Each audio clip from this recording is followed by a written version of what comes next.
오직 복음밖에 없습니다. 우리 고백이 우리 모두의 고백이 되기를 바라며 하나님께 영광의 박수 올려드리겠습니다.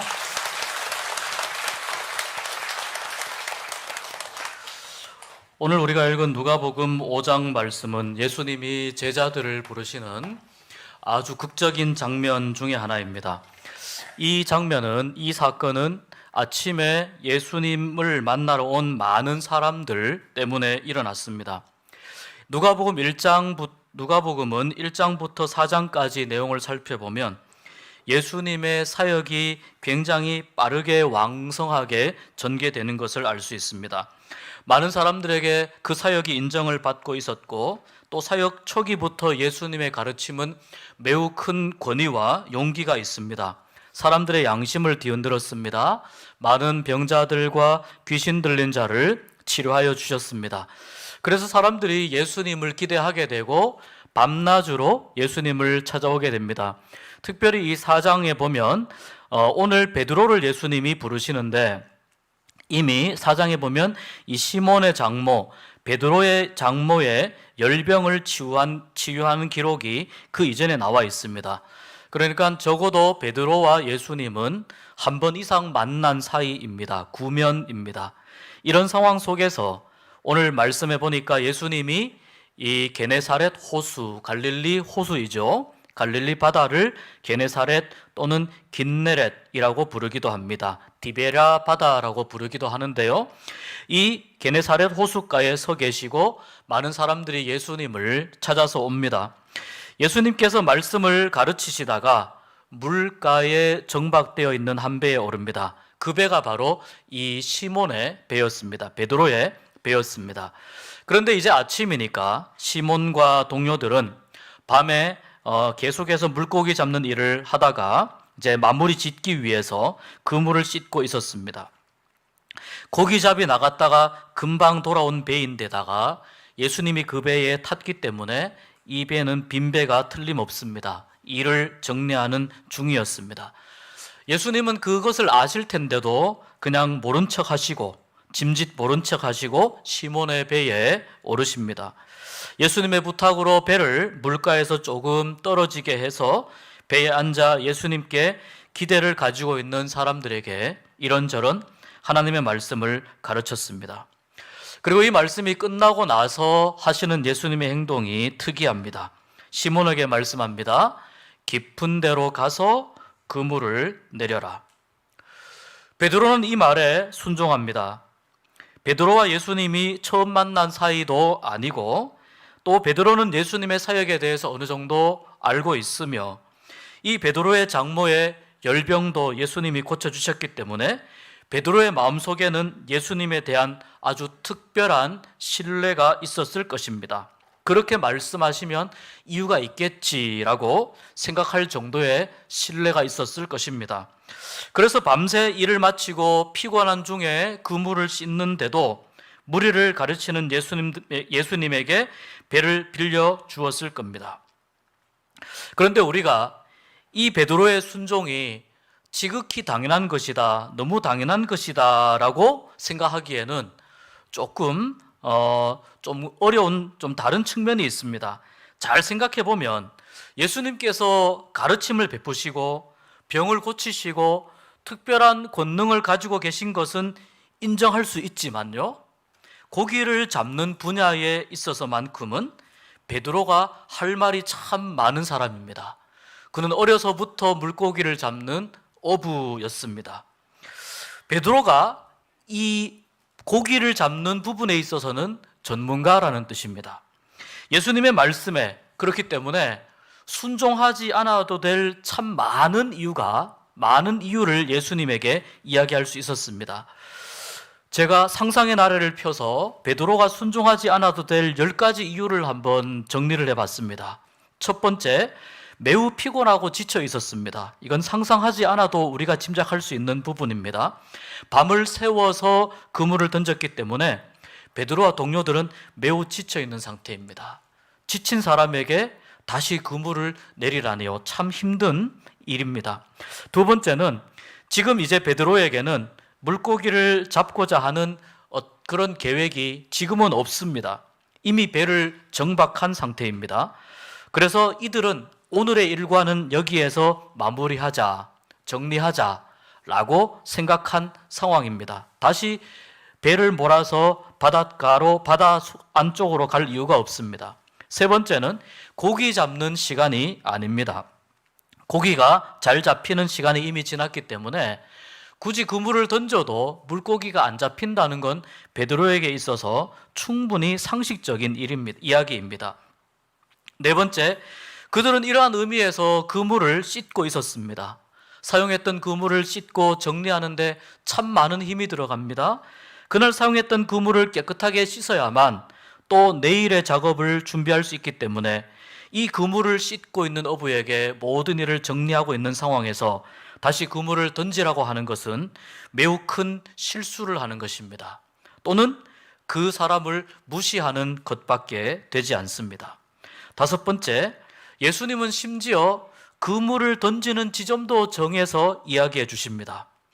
여러분, 갈릴리 바다는 물고기가 참 많은 곳입니다. 그런데 물고기가 많은 만큼 물고기가 많이 잡히는 지점을 베드로가 잘 알고 있습니다. 이미 그물을 여기저기 많이 던져 보았을 텐데 어느 특정 지점에 가서 거기에 그물을 던져라 이렇게 이야기하는 것은 이 베테랑 어부로서는 참 받아들이기 힘든 요구입니다. 여섯 번째, 그물에 물고기가 많이 올라오거나 많이 올라오지 않거나 하는 것은 베드로에게는 일상적인 반복되는 일상이었습니다. 물론 오늘은 기분이 좋은 것은 아닙니다. 많이 잡진 못했지만, 그러나 많이 잡을 수도 있고 많이 잡지 못할 수도 있는 것이 반복되는 일상입니다. 매일 만선을 기대할 수는 없죠. 바다의 컨디션이나 여러 기후적인 상황에 따라서 고기가 많이 잡힐 수도 있고 그렇지 않을 수도 있습니다. 그날은 유난히도 물고기가 잡히지 않는 날이었습니다. 일곱 번째, 이 물고기 잡는 일은 예수님의 일이 아니라 베드로의 일이었기 때문입니다. 예수님은 베드로에게 지금 간섭하시는 것처럼 보일 수 있습니다. 예수님도 이 고기 잡는 일에 함께 참여해서 고생했다면 모르겠지만, 그렇다면 우리가 한 번 더 가서 그물을 내려보자 말을 할 수 있겠지만 지금 이 일은 베드로의 일입니다. 그런데 예수님께서 마치 자기의 일처럼 그물을 내리라고 하는 것은 이 베드로의 일에 간섭하는 것입니다. 여덟 번째, 예수님이 무리를 가르치시고 말씀을 마칠 동안 베드로는 충분히 인내하면서 배를 내어드렸고 기다려 주었습니다. 그 정도면 베드로가 예수님을 충분히 배려한 것입니다. 근데 예수님이 배에 타서 바로 그물을 깊은 데로 가서 내리라고 하지 않죠. 많은 무리들을 가르치시면서 상당한 시간 동안 베드로의 배를 이용하시고 난 다음에 말씀하시는 것이죠. 베드로의 입장에서는 예수님이 충분히 배를 필요한 만큼 사용했다고 생각할 수가 있었습니다. 그래서 그 정도면은 제가 해드릴 부분은 충분히 해드린 것 같습니다. 배에서 내리셔도 괜찮겠습니다. 저는 지금 배와 그물을 정리해야 됩니다. 라고 아주 예의 있게, 매너 있게 말씀드릴 수도 있었다는 것입니다. 아홉 번째는 베드로 혼자 결정할 문제가 아니었습니다. 동업자들과 특히 세베대의 두 아들 야고보와 요한도 함께 이 작업을 정리하고 있었습니다. 베드로의 배에도 동료가 타고 있었고 이 다른 배에는 동업자인 야고보와 요한이 함께 타고 있었기 때문에 베드로 혼자서 마음 내킨다고 해서 배를 움직일 수 있는 그런 상황이 아니었습니다. 동료들의 눈치도 보이는 상황이었습니다. 열 번째, 내가 전문가이기 때문입니다. 베드로의 입장에서는 나의 전문적인 영역에 목수인 예수님이 간섭하는 것입니다. 이것이 가장 중요한 이유일 수 있습니다. 갈릴리 바다에서 누구보다도 그 바다의 상황을 잘 아는 베드로는 이 바다에서 잔뼈가 굵은 사람입니다. 오랫동안 갈릴리 바다를 알아왔고 배를 타왔고 오랫동안 고기잡이를 배웠습니다. 갈릴리 바다의 그 지형도 바람의 방향도 고기들의 생태도 훤히 꿰뚫어 볼 수 있을 만큼 베드로는 전문가입니다. 그런데 어업보다는 목수로서 생계를 유지하시던 예수님이 지금 자신에게 와서 물고기 잡는 법을 가르치겠다고 하는 겁니다. 헛웃음이 나올 만한 상황입니다. 물론 예수님의 가르침은 권위가 있었습니다. 장모님의 병도 고쳤습니다. 참 고맙고 감사하지만 베드로의 입장에서는 예수님의 능력과 역할의 범위는 거기까지 아닌가라고 생각할 수 있는 것입니다. 이것은 나의 전문 분야인데 감히 물고기의 물자도 모르는 예수님이 이것을 의논하는 것도 아니고 지금 나에게 지시하는 것이죠. 가르치려고 드는 것입니다. 베드로의 입장에서는 마음이 상할 수 있는 예수님의 말씀입니다. 이러한 10가지 이유들은 베드로뿐만 아니라 또한 우리가 예수님의 말씀에 순종하지 못할 이유가 되기도 합니다. 우리가 때때로 살아가면서 예수님께서 하시는 말씀에 이 베드로의 10가지의 경우를 우리의 상황에 비추어서 말씀을 드려보겠습니다. 우리는 이러이러한 이유로 예수님의 말씀에 순종하지 못할 때가 있습니다. 첫 번째, 우리는 때때로 예수님의 말씀을 듣기에 너무 피곤할 때가 있습니다. 교대 근무를 많이 하시지 않습니까? 교대 근무 때문에 밤을 새워야 할 때가 많이 있습니다. 이런저런 일에 끌려다니기도 합니다.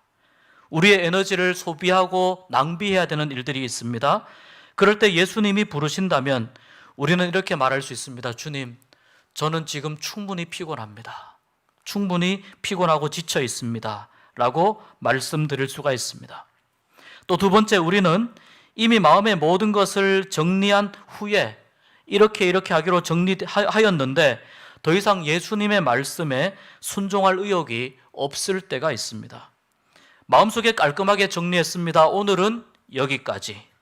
이번에는 여기까지. 그런데 예수님은 다시 시작하라고 말씀하시는 거예요. 주님, 오늘은 여기까지입니다. 이번에는 여기까지입니다. 그런데 왜 다시 시작하라고 예수님 말씀하십니까? 라고 우리는 예수님께 따질 수 있습니다. 이미 우리의 배는 부두에 정박해 있습니다. 우리는 그물을 씻고 있고 오늘의 일을 마치기로 결심했습니다. 그리고 우리는 휴식을 원하고 있기 때문입니다. 세 번째, 때때로 우리는 그 일이 내가 원하는 타이밍에 맞지 않는다고 이야기할 수가 있습니다. 10년만 젊었어도 제가 충분히 할 수 있습니다. 주님, 제가 불 받아서 뜨거울 때 식히시지 왜 지금 요구하십니까? 저도 한때는 열심히 봉사했지만 이제는 은퇴하고 싶습니다. 또 어떤 분들은 저는 아직 너무 젊고 다른 할 일도 많아서 그 일을 감당할 만한 때가 아닙니다. 너무 바쁩니다. 타이밍이 맞지 않습니다. 주님, 직장도 구해야 하고 공부도 덜 끝났습니다. 아기도 키워야 합니다. 돈도 더 벌어야 합니다. 장가도 가야 됩니다. 소도 사야 됩니다. 논밭에도 할 일이 참 많습니다. 주님, 지금은 때가 아닌데 조금만 더 기다려 주실 수는 없을까요? 이 일이 다 정리되고 한숨 돌리게 되면 그때 예수님이 원하시는 일 제가 해보겠습니다. 시간이 맞지 않는다고 우리는 예수님께 이렇게 말씀드릴 수도 있습니다. 네 번째, 내가 제일 잘하는 일이 있는데 가장 확실한 나의 전문 분야가 있다는 거죠. 그런데 이 전문 분야가 아닌 왜 엉뚱한 자리에서 주님 나에게 헌신을 요구하십니까? 라고 예수님께 물을 수 있습니다. 주님, 제가 다른 건 다 할 수 있거든요. 다 할 수 있는데요. 회장만큼은 못하겠습니다. 부회장, 총무, 서기회계, 친교부장 이건 제가 다 할 수 있습니다. 회장만큼은 제가 못하겠습니다. 그럴 수 있다는 겁니다. 제가 다른 건 다 합니다. 저는 밀어드리는 것, 서포트하는 건 너무나 잘합니다. 근데 저는 성격상 앞에서 이끌어가는 것은 너무 힘들고 어렵습니다. 주님 앞에 나의 부족함을 그렇게 이야기할 수 있습니다. 다섯 번째, 열심히 살다가 보면 잘 될 때도 있습니다. 그렇지 못할 때도 있는데 왜 하나님 하필이면 가장 잘 되지 않는 순간에 저를 부르십니까? 역시 타이밍의 문제죠. 살다 보니까 세상살이가 다 그렇고 그런 건데 이 정도 살면은 괜찮은데 왜 주님 저에게 새로운 도전을 하라고 하십니까? 왜 다시 시작하라고 하십니까? 라고 물을 수 있습니다. 여섯 번째, 예수님, 사실 저는 여러 분야에서 열심히 최선을 다했습니다. 그동안 저 나름대로 봉사도 했고 헌신도 했고 사역도 많이 했습니다. 제가 이렇게 열심히 한 것 우리 주님 아시지 않습니까? 그런데 왜 그 일을 제가 굳이 맡아서 해야 됩니까? 굳이 이 시점에 하필이면 왜 제가 해야 됩니까?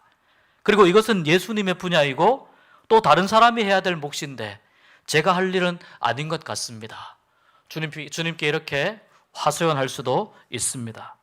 7번째, 저는 충분히 예수님이 원하시는 대로 살아갈 용의가 있습니다. 그런데 주님, 저의 동료들과 의논을 좀 해봐야 될 것 같습니다. 제 아내와도 가족과도 의논해봐야 될 것 같습니다. 그리고 주님, 저 혼자 그렇게 살아간다고 한들 과연 이 세상이 바뀌기나 하겠습니까? 이렇게 물어볼 수도 있습니다. 8번째, 베드로의 경우를 비추어서 예수님, 사실 이쪽 분야에 대해서만큼은 제가 좀 더 전문가입니다. 저는 증권회사를 다니는데 예수님 당시에는 주식시장이 없지 않았습니까? 주님, 저의 전공은 컴퓨터 공학인데요, 반도체니 디지털 기술에 관한 말씀은 성경 어디에도 나오지 않습니다. 예수님 당시에는 수출입 관련해서 환율도 따져야 하고 통관 절차도 별로 없었으니까 그렇게 까다로운 일은 아니었겠지요. 요즘은 이론 하나도 얼마나 민감하게 따져야 되는지 모르는 그런 치열한 시대에 살고 있습니다. 주님, 이러한 치열한 시대는 아니지 않았습니까? 또 저는 결혼 20년 차의 프로주부인데 가정살림이나 부동산 투자에 관한 것은 제가 주님보다 더 많이 알 수 있습니다.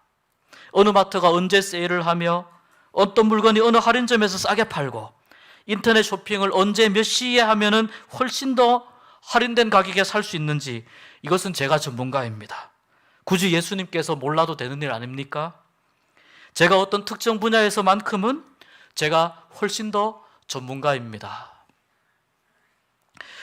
우리는 충분히 이런 방식으로 우리의 삶을 예수님과 분리시킬 수가 있습니다. 그런데 앞에서 열거한 이 이유들은요, 우리가 예수님께 이러이러한 이유 때문에 예수님의 말씀을 거절할 이유가 되지만 이것을 뒤집어 생각하면 이러이러한 이유들은요, 반드시 우리가 예수님을 더 알아가기 위해서, 우리가 더 그리스도인으로 살아가기 위해서 우리가 극복해야 하는 장애물이라는 것을 우리가 깨달을 수가 있습니다. 예수님은 우리를 많은 사람들, 그냥 무리, 또 구경꾼으로 우리를 부르지 않으셨습니다. 어제 밤 9시, 10시까지 소공원에서 굉장히 시끄러운 음악 소리가 들렸는데요, 제가 9시쯤에 한번 나가 보았습니다. 구경꾼이 한번 되어 보았습니다. 많은 분들이 너무나 신나게 무대 앞에서 춤도 추고 계시고 또 많은 분들이 흥겨운 시간을 보내고 있었습니다. 저는 참여하지는 않았습니다. 단지 구경만 했습니다. 구경하는데도 참 신나고 참 저분들이 쌓인 스트레스를 푸시는구나, 기분이 좋았습니다. 여러분, 참여하는 것과 구경하는 것은 굉장히 큰 차이가 있습니다. 구경하는 것은 그렇게 마음이 동하지는 않습니다. 그런데 어떤 분들은 테이블 위에 올라가서 너무나 열광적으로 화려한 몸짓을 보여주기도 하시더라고요. 그래서 정말 참여하는 사람에게는 굉장한 열정과 에너지가 생길 수밖에 없구나, 이런 생각을 잠시 해보았습니다. 여러분, 우리가 예수님의 일에 우리가 부름을 받았을 때 만약에 우리가 구경꾼이나 무리라고 한다면은 이렇게 팔짱을 끼고 아마 지켜볼 것입니다. 관찰할 것입니다. 그리고 우리의 마음속에는 평정심을 유지하면서 그런 상황을 지켜볼 것입니다. 그런데 예수님은 우리를 이렇게 구경꾼으로 부르지 않으시고 우리를 제자로 부르셨습니다. 이 말은요, 예수님의 말씀을 듣고 예수님에 대해서 좀 적당히 알고 적당히 종교적인 생활을 하고 내가 형편이 되고 원할 때 시간 내서 교회에 오는 그런 구경꾼이 아니라 예수님과 함께 먹고 예수님과 함께 생각하고 예수님과 함께 생활하고 예수님과 함께 살아가는 그러한 제자로서 살기를 원해서 우리를 부르셨다는 것입니다. 왜 그럴까요? 이 제자로서의 삶이 우리가 인간이 살아가는 데 있어서 가장 고결한 삶이기 때문에 이 삶으로 우리를 부르셨다는 것입니다. 그래서 갈릴리 바다 근처에서 예수님을 만나기 위해 모여든 많은 사람들, 배 위에서 수많은 사람들을 가르치셨지만 그 사람들을 예수님이 다 부르지 않으셨어요. 그들은 그냥 무리로, 구경꾼으로 그대로 내버려 두셨어요. 대신에 배에 탄 한 사람, 이 베드로에게 지금 예수님은 집중하고 계시는 것입니다. 그래서 예수님이 베드로를 부르셨을 때 베드로가 어떻게 반응했는지를 통해서 우리는 제자가 되기 위한 두 가지의 중요한 고백을 생각해 볼 수 있습니다. 첫 번째 고백은요, 베드로가 이렇게 이야기합니다. 말씀에 의지해서라고 이야기합니다. 예수님의 말씀에 베드로가 의지한다고 했습니다. 지금 깊은 곳에 가서 그물을 내려라, 이 말씀에 베드로가 의지한다는 겁니다. 오늘 보니까, 화면에 보니까 우리가 밤이 새도록 그물을 내렸지만, 수고하였지만 잡은 것이 없습니다. 그렇지만 말씀에 의지하여, 이 베드로가 말씀에 의지하여라고 말하기까지는 정말 자기의 전문가로서의 많은 자존심과 이런 것들을 내려놓고 이야기하는 것입니다. 예수님의 말씀에, 베드로의 배에 타서 무리들을 향하여 가르치시던 이 말씀을 베드로가 의지해 보겠다는 뜻입니다. 예수님께서 하신 말씀을 의지한다고 하는 것은요, 다른 이야기를 듣지 않겠다는 것입니다. 예수님의 말씀에 가장 우선순위를 두겠다는 의미입니다. 그래서 예수님의 말씀에 지금 지치고 힘든 나의 이 상황을, 나의 인생을 걸어보겠습니다. 나의 전문가로서의 자존심을 내려놓고 나의 인생을 주님의 말씀에 걸어보겠습니다 라는 의미입니다. 지금 저의 인생은 지치고 힘들고 피곤한 상황이고 하던 일을 마무리하고 쉬고 싶지만 예수님께서 말씀하시니 다시 시작해 보겠습니다. 이런 질문을 해볼 수 있습니다. 만약 베드로가 고기를 가득 잡은 상황에서 이 말을 들었다면 순종했을까요? 배에 고기가 가득 차 있는 상황에서 아마 예수님도 베드로에게 그렇다면 굳이 그물을 내리라고 말씀하지는 않았을 것입니다. 그렇다면 우리가 이 베드로의 현재 상황, 실패한 상황, 텅 빈 배를 정리하는 이 상황을 우리에게 적용을 해볼 때 우리의 지치고 실패하고 고난을 당하는 이 상황이 바로 예수님께서 우리에게 관심을 가지고 매우 유심히 지켜보시는 시간이라는 것을 우리가 알게 됩니다. 우리의 자존심이 무너졌을 때, 자존감이 약해졌을 때, 나의 전문가로서의 지식이 바닥이 나고 전문가로서 내렸던 어떤 결정 때문에 더 큰 피해를 입고 상처를 입어서 마음이 가라앉아 있을 때, 그때 우리는 사실 좀 움츠러들게 되죠. 어떤 의미에서는 조금 더 겸손해지게 됩니다. 이럴 때 실패의 이유를 돌아보고 자기 자신을 성찰하는 시간을 가질 수도 있습니다. 성공의 상황 속에 있을 때 사실 우리는 우쭐하기 쉽습니다. 교만하기 쉽습니다. 예수님의 말씀보다는 그때는 나의 자아가 더 강할 수가 있습니다. 하나님의 말씀과 하나님의 도움을 기대하기보다는 내가 성공하고 있을 때에는 나의 능력을 더 의지합니다. 그런데 예수님이 관심 가지는 시간은 언제냐면 우리가 가장 깊은 바닥을 걸어갈 수 있을 때입니다. 우리가 평소에 묵상하고 말씀 보고 기도하며 우리의 영성을 관리하는 것이 신앙생활의 참 중요한 요소라고 이야기하지만 우리의 삶에서 여러분, 우리의 경험 속에서 내가 정말 간절하게 눈물을 흘리면서 하나님이 필요하다고 기도할 때가 언제였었습니까? 밤새워 고생한 후에 몰려오는 피곤으로 몸을 가누지도 못한 채 지쳐서 그물을 씻고 있을 때가 아닙니까? 어마어마한 성공을 거둔 후에 하나님을 찾기보다는 큰 실패를 경험한 후에 하나님께 나오는 경우가 우리에게는 사실 훨씬 더 많지 않습니까? 때로는 일상에서 반복되는 큰 실수와 큰 실패 때문에 내가 기도할 힘조차도 없습니다. 그물을 한 번 더 던질 힘조차도 없습니다. 그런 상황 속에서 추하고 꾸미지 못한 생얼굴로 하나님 앞에 나와서 눈물 흘리면서 엉엉 우는 것이 사실 우리들의 모습 아닙니까? 하나님은 항상 우리에게 다가오시지만 우리가 정말 하나님이 필요하다, 그것을 느낄 때에는 우리가 고난당할 때, 우리가 힘든 상황 속에 있을 때, 우리가 어려움을 만날 때입니다. 다시 말해서 나의 인생의 한계와 부딪힐 때입니다.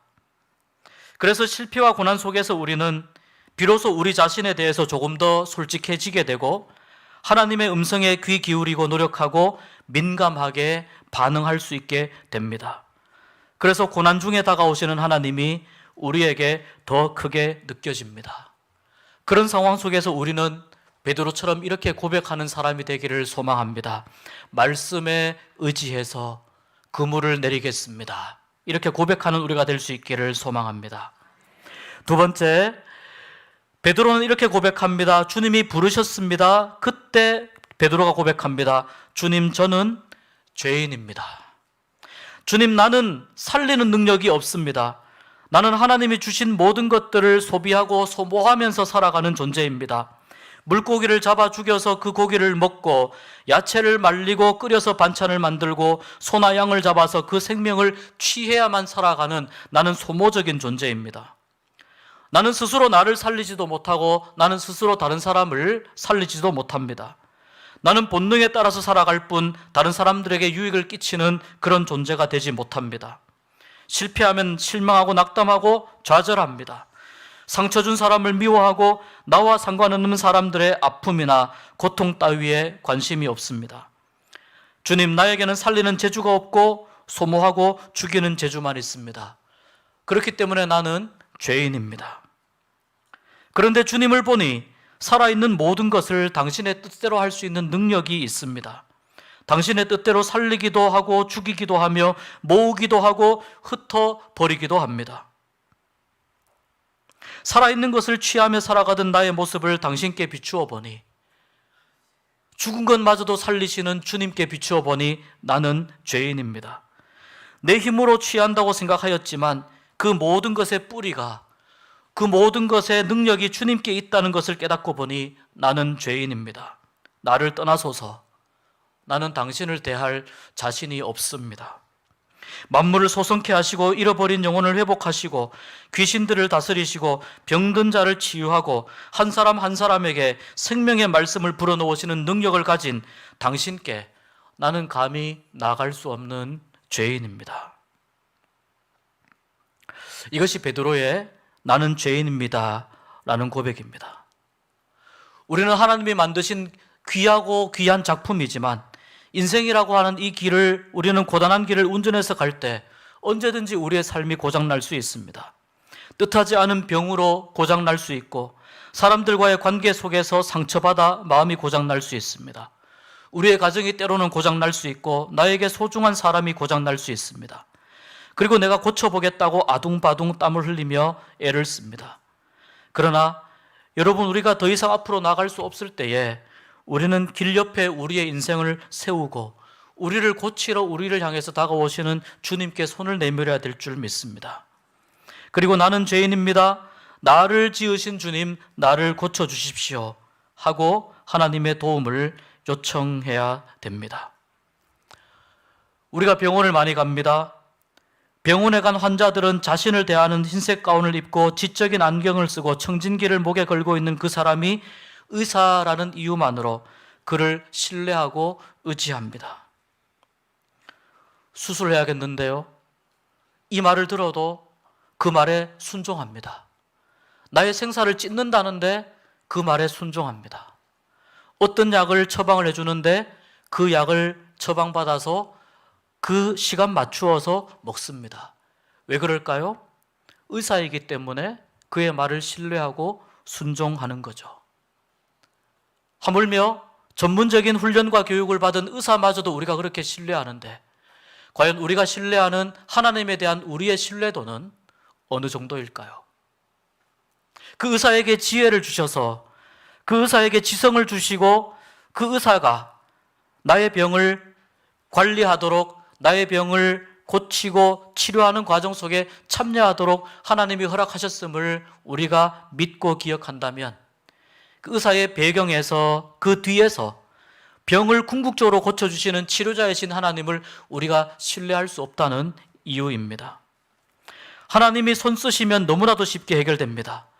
여러분, 우리는 갈비를 먹는 데 전문가이지만 하나님은 소와 돼지의 생명을 유지시키는 데 전문가이십니다. 우리는 물건 값을 깎는 데 전문가입니다. 하나님은 그 물건이 쉼없이 생산되도록 원자재를 제공해 주시는 우주 만물의 원천이십니다. 우리는 몸을 혹사하고 노폐물을 만드는 데 전문가이지만 하나님은 새 힘을 부어주셔서 독수리의 날개치며 올라감 같은 힘을 주십니다. 우리는 이웃과의 관계에서 문제를 일으키는 데 전문가이지만 하나님은 그 문제들이 평안히 해결되도록 하는 피스메이커이십니다. 우리가 하나님의 말씀에 의지해야 하는 이유는 그분이 우리를 도와주시기 때문만이 아니라 그분이 바로 하나님이시기 때문입니다. 이 세상의 모든 지식의 끝에 계시는 하나님이시기 때문입니다. 하나님은 사람을 다루는 데 우리보다 전문가이십니다. 하나님은 또한 고난을 다루는 데 있어서 우리보다 더 전문가이십니다. 하나님은 우리가 삶의 목적과 방향을 깨닫게 하는데 탁월한 전문가이시며 하나님은 우리의 인생을 다루시는데 전문가이십니다. 여러분, 어떤 기도를 드리십니까? 하나님, 이제 6월입니다. 남은 올해 아무 일 없게 해주세요. 어렵지 않게 해주세요. 하나님, 올해 제가 바라는 모든 것이 다 이루어지게 해주세요. 우리가 이런 기도 드릴 수 있고 마땅히 드려야 합니다. 그런데 우리가 이렇게 기도하며 지나는 것은 어떻겠습니까? 상반기가 지나가는 이 즈음에 하나님, 지난 시간 힘든 일 있었습니다. 앞으로도 여전히 힘든 일이 생길 겁니다. 그러나 하나님, 힘든 일이 생길 때 그것을 피하지 않고 하나님을 더 의지할 믿음 주시고 어려움을 통해 하나님을 더 깊이 만나게 해 주십시오. 하나님, 싸움이 있는 곳에 뛰어들어가 그 싸움을 멈추는 사람으로 살게 해 주십시오. 평화의 왕이신 예수님을 닮아 하나님 안에 온전한 평화를 누리며 살아가게 하여 주시옵소서. 하나님, 지난 시간 저에게 많은 복을 주셨는데 남은 한 해의 시간도 우리 모두의 하나님께서 저의 사랑하는 이웃이, 제 친구가, 우리 교회의 교우들이, 나의 친한 사람들이, 우리 동네 사는 모든 사람들이 제가 받은 복보다 더 큰 복을 받을 수 있게 하여 주십시오. 저의 마음에 미움이 없게 하시고 서로 용납하는 마음을 주셔서 나와 다른 사람을 품을 수 있는 사람이 되게 하여 주십시오. 하나님은 모든 죄인들을 품어주시는 분이시기에 그것을 믿고 기도합니다. 그리고 하나님, 죄 짓는 데에 전문가가 되지 말고 복음 전하는 데 전문가가 되게 하여 주십시오. 나를 떠나달라고 이야기하는 베드로에게, 고개 숙인 베드로에게 예수님이 말씀했습니다. 나를 따라오너라. 이제 후로는 내가 사람을 취하리라. 내가 사람을 취하는 전문가가 될 것이다. 나의 제자가 되어라, 이런 의미입니다. 구경꾼, 방관자, 무리 중에 한 사람이 아닌 나와 가깝게 지내는 나의 제자가 되어라. 그리고 내가 수많은 사람을 살리게 될 것이다. 그리고 너는 앞으로 예수 전문가로 살게 될 것이다. 복음 전문가로 살게 될 것이다. 우리의 모든 것을 다 아시고 우리의 모든 아픔과 고난을 다 이해하시는 하나님께서 우리를 만지시면서 말씀합니다. 내가 너를 다 아는 것처럼 너는 나를 잘 아는 복음 전문가가 되어라 말씀합니다. 예수 전문가가 되어라 말씀합니다. 여러분, 베드로에게 너는 예수 전문가로 살게 될 것이다 말씀하신 이 주님의 말씀처럼 우리도 주님을 다 알지 못하지만 그러나 주님을 사랑하고 주님을 닮아가고 주님의 사랑 안에 거할 때에 우리도 진정한 예수 전문가가 될 줄로 믿습니다. 올해 남은 시간 여러분 모두 예수 전문가로 사시길 바랍니다. 기쁨이 넘치는 삶이 되시기를 바랍니다. 하나님 안에 참된 성공의 의미를 깨달으면서 누리면서 하나님을 가장 잘 아는 사람으로 살아가시는 하나님 나라의 전문가가 되시기를 주님의 이름으로 축복합니다. 기도하겠습니다. 하나님, 감사합니다. 우리에게 찾아오셔서 우리를 불러주시고